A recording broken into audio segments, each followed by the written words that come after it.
Hello and welcome to the latest Lukozer retro game review video.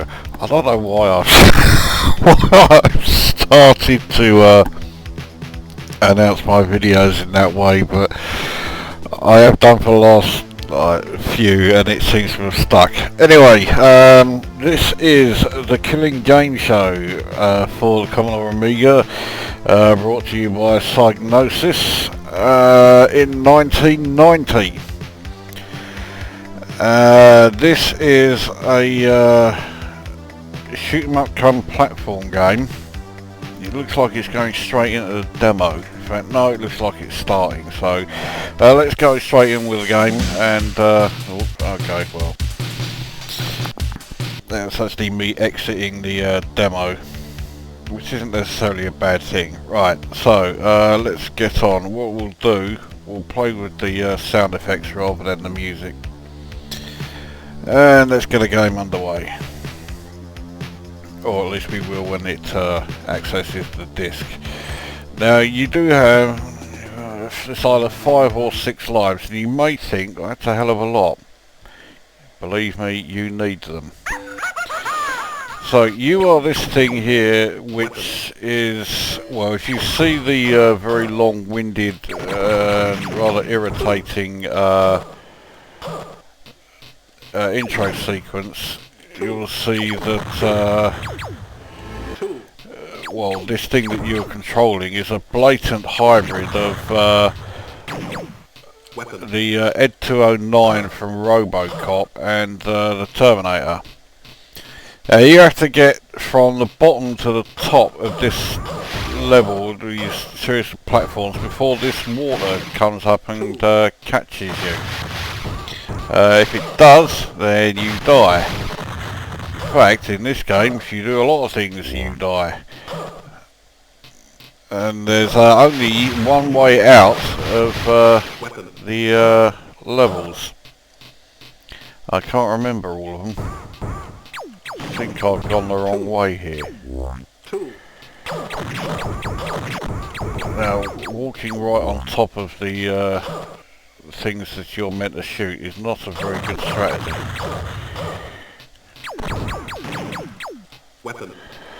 I think I've gone the wrong way. Well, I certainly have now. So, off we go again.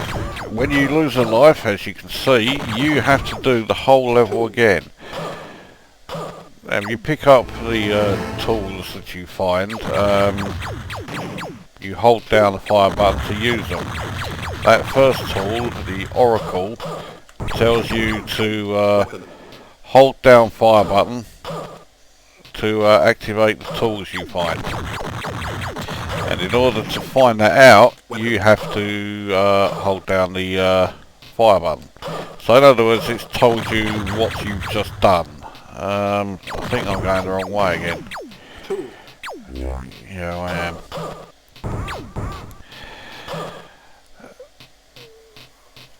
So what I may do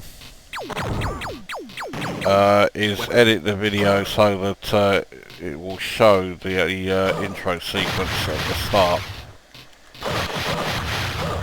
But anyway, yeah, you need to get from the bottom of the screen to the top ASAP before that water reach comes up and hits you. Every time you shoot a wave of these alien things or whatever they are, you get the chance to pick up extra energy. So there you go, we got out of that level onto level 2. So off we go. Now this game does have a slightly unusual feature, which is that when you lose a life, if you don't fancy having to start all over again and go through it all, it will replay the level and take you as far as well, when you lost the life, and you then you then can take over at any point.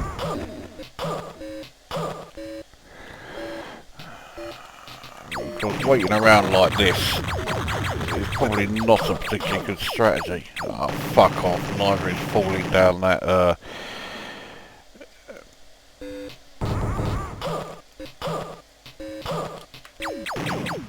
weapon. That countdown, when that countdown finishes, then the water level starts going up. I'm making a right fuck up of this, so need to put the shape key there. Now I've got to go this way in order to get that shape key, but in doing so I've now taken too long and the water level has gone up too high. And this is a common issue with this game. The difficulty level is fucking ridiculous, and the frustration level is even more so. This game is easily one of the most frustrating games that I ever had for my Amiga, because I did have this back in the day. And consequently it is absolutely no fun to play at all. It's stupendously hard. You have like, I don't know, then you do something like that. And of course when you start off the level and you are therefore right at that water level, you've got like virtually seconds in which to actually try and get up high enough. But then because some of the levels, such as this one, and this is only the second level, require you to go back down again, you've got to be so fucking fast to get past all the points. See, now the water's climbing up here. Thankfully I'm up that far, so now I've got to try and the game is ridiculously hard, and because it's ridiculously hard, it has absolutely zero enjoyment factor whatsoever. I'll give it another go. I have been able to get off level 2.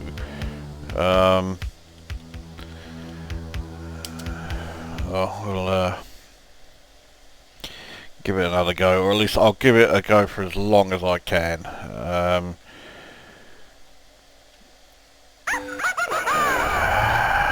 I've gone the wrong fucking way, and so because I've gone the wrong way now, that now means I'm not going to be able to do this level, I don't think, because I've used time.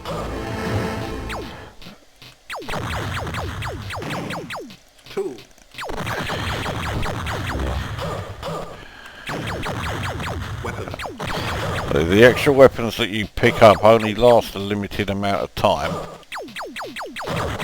So if you can pick up additional ones, it's worth doing. See, I think it's this way I have to go.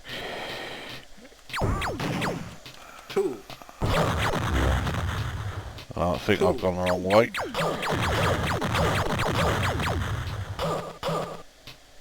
So this thing that you are, which is this, sorry, a blatant rip-off of the Ed 209 from RoboCop and the Terminator. But that means it's a robot, so why is it doing this every time he jumps? It's a machine, he's not even going to put any effort into it.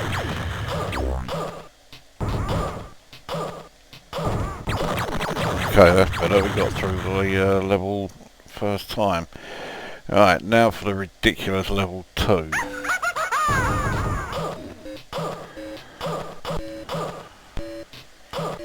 Oh, of course I've gone the wrong way. Oh, fuck off!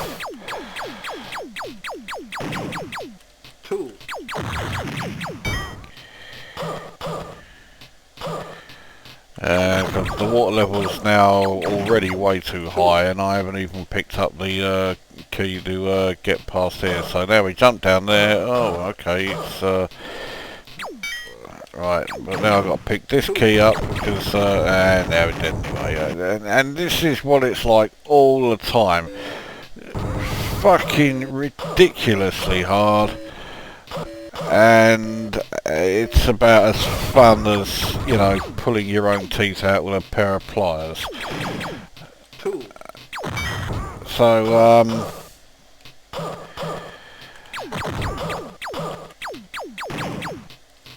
one thing did strike me while playing it. I must admit it. Oh, fuck off! It didn't occur to me when I first got this game. I cannot believe it, but I did actually pay fucking money for this game back in the day. But I've just realised. Well, I say just realised. I realised a little while after I bought it that this game is actually a completely, well I say completely different game, they play identically, in disguise. You're having to jump up platforms, get to the top of the screen while starting at the bottom, avoiding a rising water level. This game is Rainbow Islands. And, well, I already did a review of Rainbow Islands. Well, if you've seen that review, you will have an extremely good idea of what I think of that game. Now, while this game isn't that nauseating cutesy bullshit, it is extremely annoying because of its stupidly high difficulty. And, fuck off! Yeah, and the idea of the game, and therefore the basic gameplay, is the same as Rainbow Islands. So, you know, it's Rainbow Islands with a sort of techno sci-fi disguise, rather than the nauseating cutesy bullshit that game gives you. This game just gives you a completely different kind of bullshit. It's still fucking horrendous and still utterly unbearable, but in a different way. At last, but now I've probably taken too long. Oh, fuck off. Those mines get you. No, the first one makes you jump after it's taken one lot of energy, and you land straight on top of the next mine, which takes the rest of your energy away. So why did they put two there? Just put one on there to kill you straight away and fucking get this sack of horse shit out and over and done with. I fucking detest this game. I always have done since I bought it. I was fucking so pissed off when I bought it. I couldn't believe I had wasted, money buying this shit. And this thing cost 30 fucking quid back in the day. Nowadays you can just download the nowadays you just download the disc image and still feel ripped off, despite the fact that you didn't pay any money for it. Graphically it's reasonable, but this thing that you control I think just looks fucking stupid. So it's sort of like a hybrid between the Ed 209 from RoboCop and a Terminator. Why does it have to run around in that fucking stupid way? It's like head bobbing up and down so over the top. So graphically it's reasonable, even if the actual things it's rendering are a bit crap. Sound wise the music is okay, but at least the music on this screen is okay, but nothing special. If you listen to the music that comes along after the intro, that's just fucking unbearable. The sound effects are utter shite. That fucking irritating every time this robotic thing jumps. Why is a robotic creature, whatever it is, need to make the noise like that? So right, that's graphics and sound done, and the gameplay is utterly fucking contemptible. It is ridiculously hard, so much so that the game at no point is ever enjoyable. it is horrendously frustrating, and I think this was one of those games that I had where I tried to snap the disc. I didn't succeed, but I think I accidentally ripped the you know, the sliding cover off it and cut my finger to shreds in the process. So yeah, I hated it that much that I didn't even you know, format the disc and use it as a blank disc. I did try to snap the disc, or both discs. It came on, it came on 2 discs. So, but it's typical Psygnosis. You know, presentation is, well, at the time it was good. If you look at it now, you think that's a hell of a lot of effort and build up to see this thing shooting a cardboard target. But yeah, it's all presentation and fuck all else. The gameplay is just horrendous, utterly contemptible. Everything about the game is utterly contemptible. I rate this game 0. I know that among Amiga fans I am very much in the minority here, but it's just fucking awful. I fucking hate it with a passion. So there you go, that's the Killing Game Show. One of my most hated games of all time. So that brings this cunting thing to an end, and we'll see you in the next video.